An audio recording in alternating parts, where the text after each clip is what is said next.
سلام دوستان، به کانال فراد تکنیک خوش اومدید. قسمت دوم بوکس حرفه‌ای رو امروز بهتون آموزش میدم.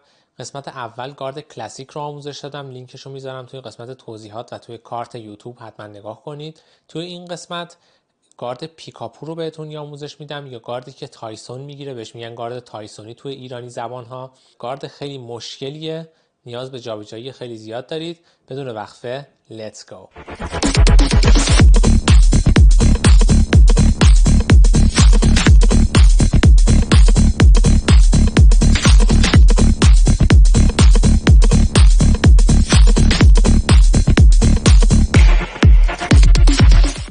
دوستان راستی فراموش نکنید اگر سابسکرایب کنید توی قرعه کشی هم شرکت میکنید. شرایطش رو توی قسمت توضیحات بخونید.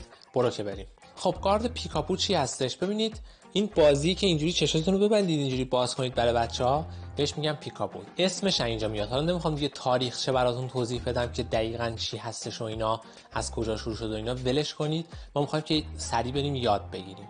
ببینید گارد کلاسیک رو اگه دفعه پیش دیده باشید توی قسمت اول گفتم که کلا زاویه داریم که مشتخورمون کم بشه.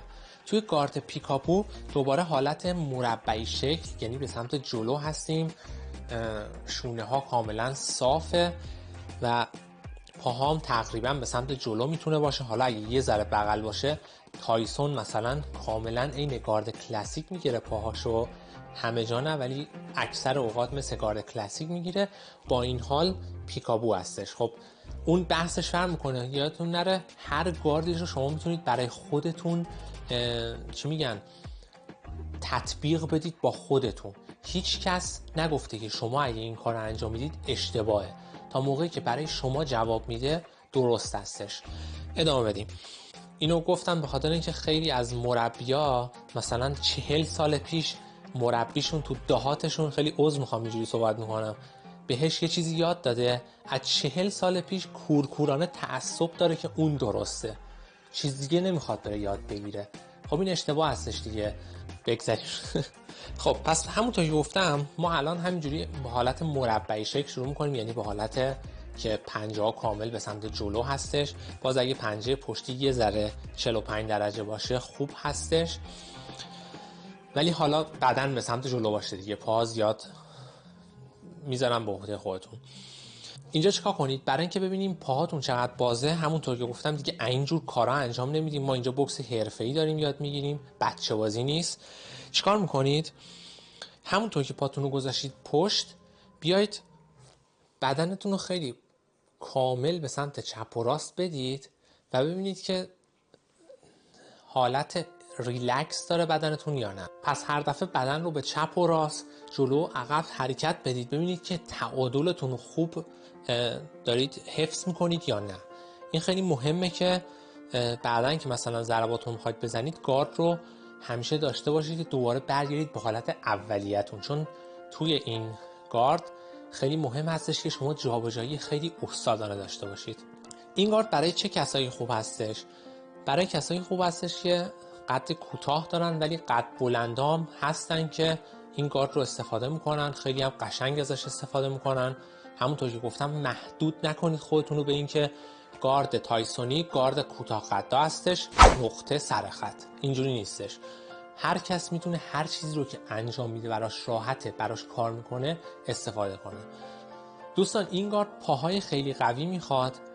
پاهاتون باید بیش از اندازه قوی باشه، خیلی ریلکس باید بتونید از جابجایی‌های انفجاری استفاده کنید، نه فقط مثلا فوت ورک های شلوول، بلکه باید بتونید حرکات انفجاری خیلی خوب انجام بدید. کامل باید بتونید قشنگ اسکات انجام بدید، حالا داک باشه، بابن ویو باشه، هر حرکتی باشه مهم نیست.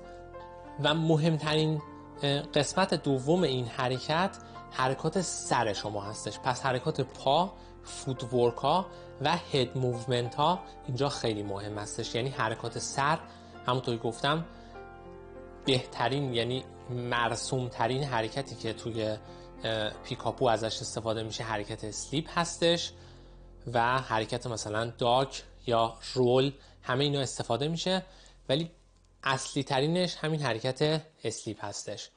این دوتا گزینه رو باید به صورت حرفه‌ای داشته باشید. یعنی اگه شلوول پاهاتون کار کنه یا مثلا سر و بدنتون شلوول کار کنه نمیشه. با هم دیگه اصلا استفاده نکنید از این گارد، بهتر هستش.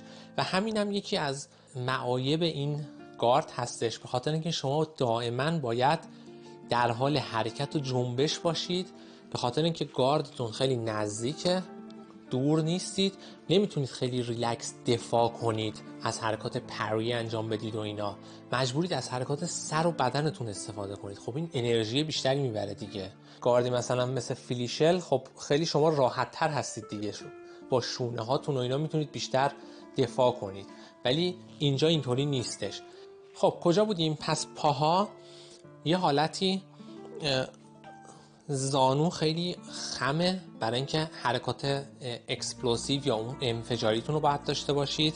پاها رو که گفتم یا میتونید شبیه گارد کلاسیک بگیرید که تایسون میگرفت، یا اینکه کاملا حالت مربعی شکل که کاملا به سمت جلو هست. زانوها یه ذره بیشتر خم باشه از حالت مثلا کلاسیک، شما تقریبا این حالت خمه، اینجا بیشتر خم باشه. دستا چجوری هستش؟ توی حالت کلاسیک اینجوری میگیرید، اینجا میاد زیر چشمتون و دوتا دستتون میاد اینجا قرار میگیره. خب این باعث میشه نزدیکتر بشید به حریف دیگه. خب این خطرناکتر هم هست دیگه. این تقریبا تموم چیزی هستش که خود گارد هستش. حالا من اینجا الان میخوام نکات رو بگم که چجوری از این استفاده کنید، چه مدلایی ازش استفاده کنید و غیره. یادتون باشه همین اول یه نکته بگم. ببینید دستتون اگر هر چقدر آرنجتون بیشتر به بدنتون نزدیک باشه، ضربات دستتون قدرتمندتر میشه. این حالا یه مطالعاتی روش انجام دادن، میتونید توی گوگل سرچ کنید به زبان انگلیسی بخونید. پس دستاتون اگه مثلا اینجا باشه، یعنی یه ذره مثلا سر رو فقط بدید بالاتر که یه ذره بدنتون باز کنید که آرنجاتون یه ذره بالا باشه، قدرت دستتون کم میشه. در موردش میتونید گوگلید. و بعد از این گارد رو که گرفتید، مثل لاک پشت میرید توی لاک خودتون و این میشه گارد شما. خیلی ریلکس، چیز زیاد خاصی نداره اگه دقت کرده باشید. یکی از نکات دیگه‌ای که تعادلتون رو روی این گارد میتونید بیشتر حفظ کنید و بهتر باشید و ببینید که گارد هم یه جورایی بیفته تو بدنتون، به خصوص حرکات پاش، این هستش که از پای جلو چرخش انجام بدید و کلاً برگردید به اون سمت، یه چرخش 180 درجه. خب این قطعاً توی مبارزه اجرا نمیشه، ولی باعث میشه که بدنتون سفت بشه، کمرتون قشنگ کار کنه و حرکات رو بتونید بیشتر متوجه بشید که چجوری کار میکنه. پس این حالت که بیستید توی گاردتون، پرش و کلن جهتتون رو عوض کنید و بعد از اون دوباره برگردید. همینو اینجوری انجام ندید که پشت سرم به چرخید یا هر دو جهتشو. یه بار میرید دوباره برمیگردید. درسته؟ یه بار دیگه نگاه کنید، گاردتون رو بگیرید، میتونید اینجا چند تا استیپ سرم انجام بدید، بعد چرخش، بعد دوباره برگردید سر جاتون. تمرینی هستش که میتونید پاهاتون رو قشنگ جا بیفته توی بدنتون که این گارد رو بتونید ازش استفاده کنید.